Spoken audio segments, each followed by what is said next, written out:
வணக்கம் நண்பர்களே, உங்களை இந்த லேர்ன் இங்கிலீஷ் இன் தமிழ் யூடியூப் சேனல் மூலம் வரவேற்பதில் மிகவும் பெருமிதம் கொள்கிறோம்.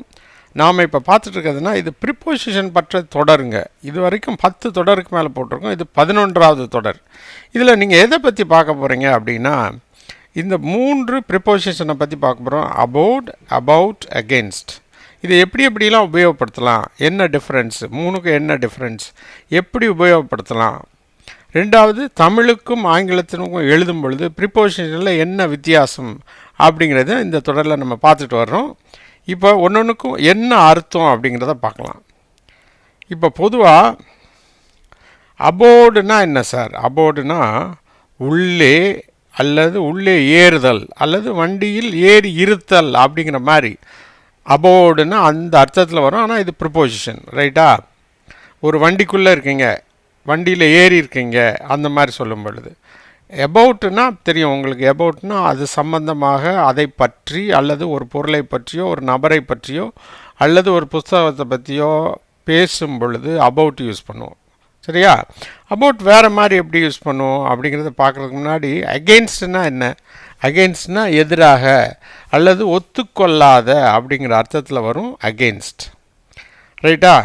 அவங்க அப்பா அம்மாவுக்கு எதிராக அவன் வேலை பார்க்குறான், அவங்க அப்பா அம்மாவுக்கு எதிராக அவன் வந்து ஹோட்டலில் சாப்பிட்றான், வீட்டில் சாப்பிடல அப்படிங்கிற மாதிரி சொல்லுவோம் இல்லையா? அந்த மாதிரி சொல்லும் பொழுது. அடுத்து எபவுட்டுக்கு இன்னொரு மீனிங் இருக்குது. அல்லது இங்கே அங்கே, சுற்றிலும் சுற்றி அப்படிங்கிற ஒரு அர்த்தமும் இருக்குது. இங்கே அங்கே அப்படிங்கிற ஒரு அர்த்தமும் இருக்குது. பட் நம்ம இந்த தொடரில் இங்கே அங்கேங்கிறத பற்றி பார்க்க போகிறதில்ல. ஏன்னா அது உங்களுக்கு கன்ஃபியூஸ் பண்ணுங்கிறதுனால மற்றதை மட்டும் இந்த தொடரில் பார்க்கலாம். இப்போ உதாரணத்தை பார்க்கலாம். அபோர்டுனா வண்டியில் ஏறி அல்லது ஏறி இருக்காங்க, வண்டிக்குள்ளே ஏற்கனவே இருக்காங்க, வண்டியில் இப்போ ஏறுறாங்க, அதையும் அபோர்டுன்னு தான் சொல்லுவோம், ரைட்டா?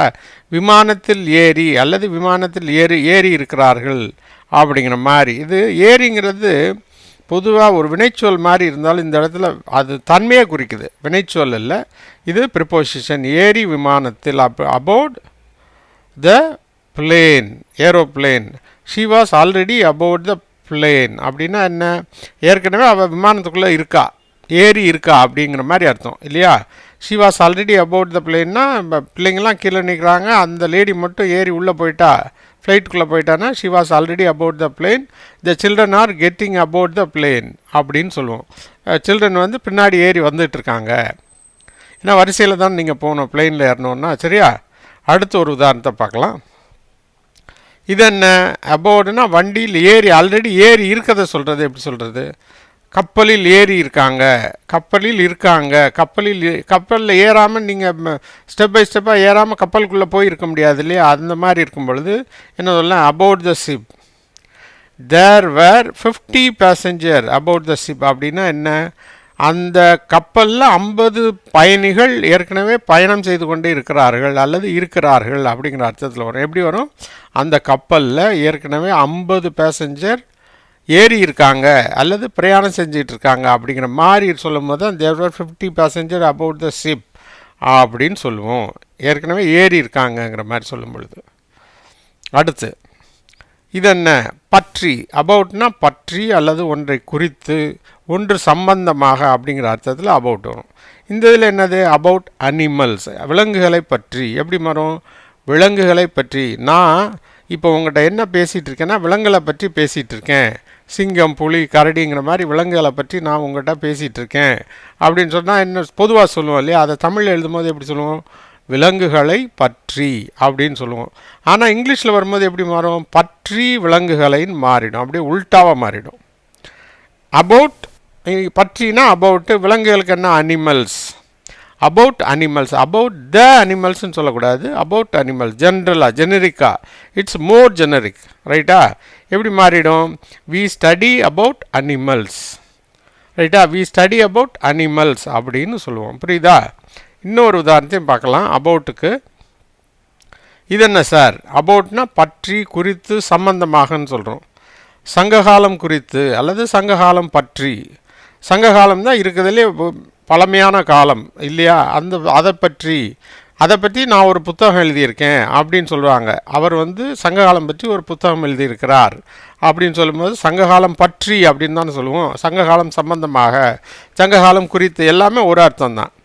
பற்றி குறித்து சம்பந்தமாக மூன்றுமே ஒரு அர்த்தம் தான் அபவுட்டு தான் அதுக்கு இங்கிலீஷில். அது இங்கிலீஷில் மாறும்போது எப்படி மாறும்? பற்றி சங்ககாலம்னு மாறிடும். சரியா? அபவுட் சங்கம் பீரியட் அல்லது சங்கம் ஏஜ். சங்க காலத்துக்கு என்ன? சங்கம் பீரியட் அல்லது Sangam age. About Sangam period. I have written a book about Sangam period. எதை பற்றி நீங்கள் புத்தகம் எழுதியிருக்கீங்க? I have written a book about Sangam period. Sangam period சம்மந்தமாக நீங்கள் ஒரு புத்தகம் எழுதியிருக்கிறீர்கள் அப்படின்னு சொல்லுவோம். சரியா? அடுத்து இது லெட்ஸ் டாக் அபவுட் இட். அது சம்மந்தமாக பேசணும் அப்படிங்கிற மாதிரி. இது எப்படி சொல்லுவோம்? அது பற்றி, அதை பற்றி அல்லது அது பற்றி. அது இங்கிலீஷில் மாறும்போது எப்படி மாறும்? பற்றி அதுன்னு மாறிடும். சரியா? எப்படி sir? About it. Let's talk about it நாங்கள் போட்டிருக்கோம். இங்கே என்ன சொல்லியிருக்கேன் பாரு, no one is allowed. No one is allowed to talk about it. இங்கே என்ன சொல்லியிருக்கோம் நம்ம? No one is allowed to talk about it அப்படின்னு சொல்லியிருக்கோம். அங்கே என்ன சொல்லியிருக்கோம்? முதல்ல என்ன சொல்லியிருக்கோம் பாருங்கள், let's talk about it. Let's talk about it அப்படின்னா அதை பற்றி பேசுவோம்னு சொல்லியிருக்கோம். ரைட்டா? இது எங்கே என்ன சொல்லியிருக்கோம்? No one is allowed to talk about it. ஏன்னா அதை பற்றி பேசி ஏன் நேரத்தை வீண் படிக்கிறீங்க, பேசாதீங்க அப்படின்னா. நோ ஒன்னா ஒருத்தரும் கூடாது அப்படிங்கிற நெகட்டிவில் சொல்கிறோம். No one is allowed. No one is not அலவுடுன்னு சொல்லக்கூடாது. ஏன்னா நோ முன்னாடியே வந்துருச்சு இல்லையா?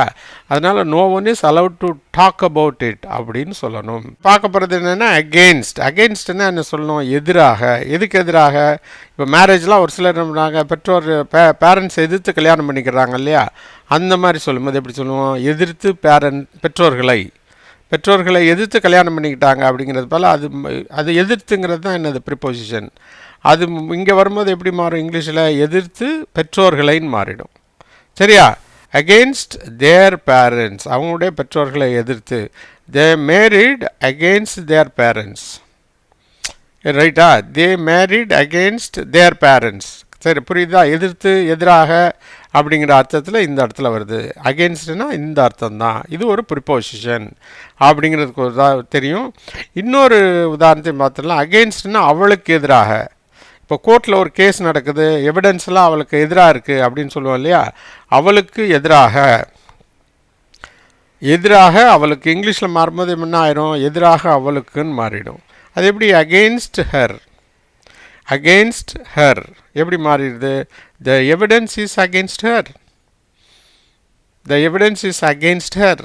அது எவிடன்ஸ் எல்லாம் என்ன இருக்குது? அவளுக்கு பாதகமாக இருக்கிறது, எதிராக இருக்கிறது அப்படிங்கிற மாதிரி இந்த அர்த்தத்தில் இது வரும். அகெயின்ஸ்ட். இந்த சேனலை பார்த்து கொண்டிருக்க அனைத்து நண்பர்களுக்கும், உங்கள் வீட்டு பக்கத்தில் தமிழ் வழியில் படிக்கும் மாணவ மாணவிகள், கல்லூரி அன்பர்கள், ஆங்கிலத்தை எழுத படிக்கும் தமிழ் அன்பர்கள் இருந்தால் இந்த சேனலை பற்றி எடுத்து சொல்லுங்கள். இந்த சேனலை நீங்கள் சப்ஸ்கிரைப் பண்ணலைன்னா ப்ளீஸ் சப்ஸ்கிரைப் பண்ணுங்கள். அதோடு மட்டும் இல்லாமல் இந்த பெல் ஐக்கானை கிளிக் பண்ண மறந்துடாதீங்க. அப்படி கிளிக் பண்ணதுனால நாங்கள் போடுற வீடியோக்கள் அனைத்தும் உங்களுக்கு உடனுக்குடன் வந்து சேரும் என்பதை இதன் மூலம் தெரிவித்துக் கொள்கிறோம்.